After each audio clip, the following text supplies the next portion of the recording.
Good morning, children. Welcome to maths class. So, in maths, we have completed with block 19. So, today we will start with block 20, which is comparing fractions. So, you learned how we write a fraction if group of things are given or if one thing is divided into some parts. Isn't it, children? Now, you understood what is a fraction, how we write the fraction. Yes, now we are going to compare the fractions. Okay, so the first topic is comparing fractions. So, how do you compare the fractions? Okay, so here we have used a fraction called unit fraction and we have compared the fractions. So let's learn what is a unit fraction. Okay, unit fraction is nothing but a fraction which has 1 in the numerator, then that is called unit fraction. Okay, for example, 1 by 6, 1 by 9, 1 by 100. Okay, denominator below, denominator can be any number, but numerator, the up number should be 1.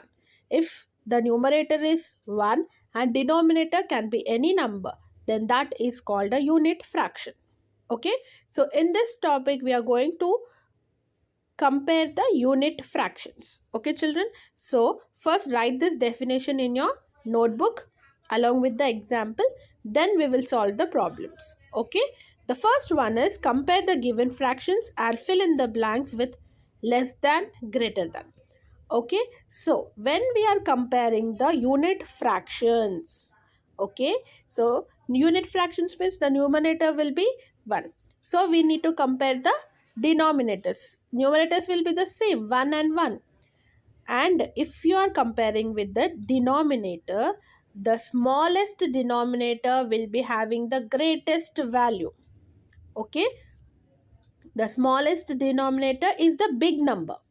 Okay, the big number denominator, if the denominator is big, then it is less fraction, smaller fraction we can say. Okay, so let's see the first one. So 1 by 4 and 1 by 8. So these two are unit fractions because in the numerators it is 1. Okay, which is greater?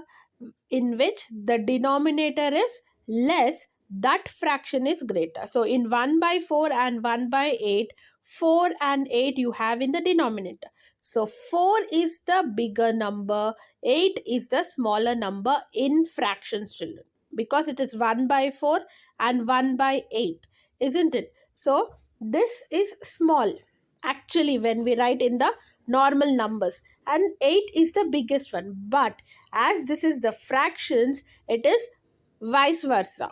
Okay, so this becomes the greatest number and 1 by 8 will be the smaller number.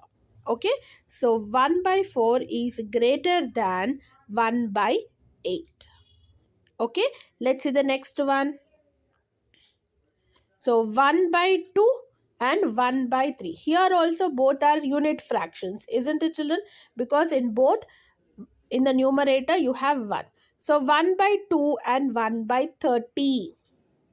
Okay, so what did I say? The greater number will be the smaller fraction and smaller number in the denominator will become the bigger fraction. So 1 by 2 is greater and 1 by 30 is lesser. So what you will write? 1 by 2 is greater than 1 by 30. Okay, children? Yes, next one. 1 by 5 and 1 by 8. So here also both are fractions, unit fractions. So the same logic.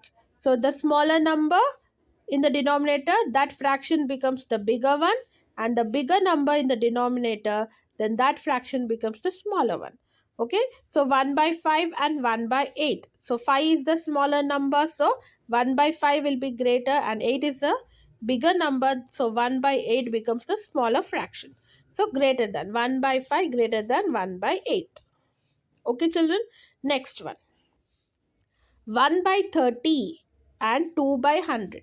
Now here 2 by 100 is not the unit fraction, isn't it, children? In the numerator you have 2, not 1.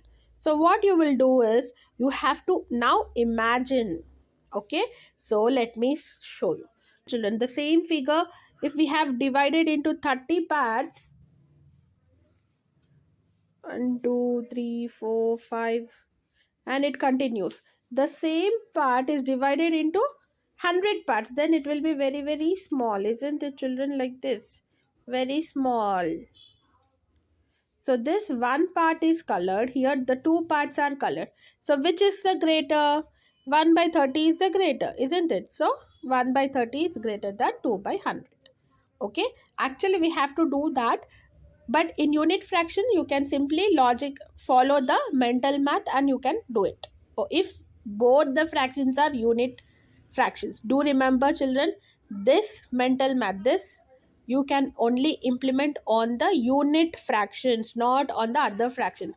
That means if the fraction has some number in the numerator, then this is not applied. Only for the unit fractions it is applied. Okay. So for other fraction, we will learn what are the different types of fractions, and according to the type of fraction, we will implement the method to understand which is greater and which is smaller. Okay. Only for the unit fractions, you will follow that if the denominator has smaller number, then that fraction becomes the bigger fraction, largest fraction. Okay, children. So in this way, there are more sums, children. Here is it is fill in the blanks. That is, you are placing them in with the less than and greater than and showing which is greater and which is smaller. So in the same way, the unit fraction, they asked us to arrange in the ascending order, descending order, isn't it? So if you know, get to know which is greater and which is smaller, you can easily write the ascending and descending order that I have given in the daily schedule. Okay. Only thing is, you will compare the denominators, which has smallest denominator, that fraction becomes the bigger fraction. So in that way, you will be arranging all the given questions. Okay, which I have given in your daily schedule, copied down in your class book, children. Okay. And coming to your homework, complete the volume book 3, page number 20, S1, comparing fractions. Okay. So in the next class, we will learn the next topic, children. See you in the next class. Bye.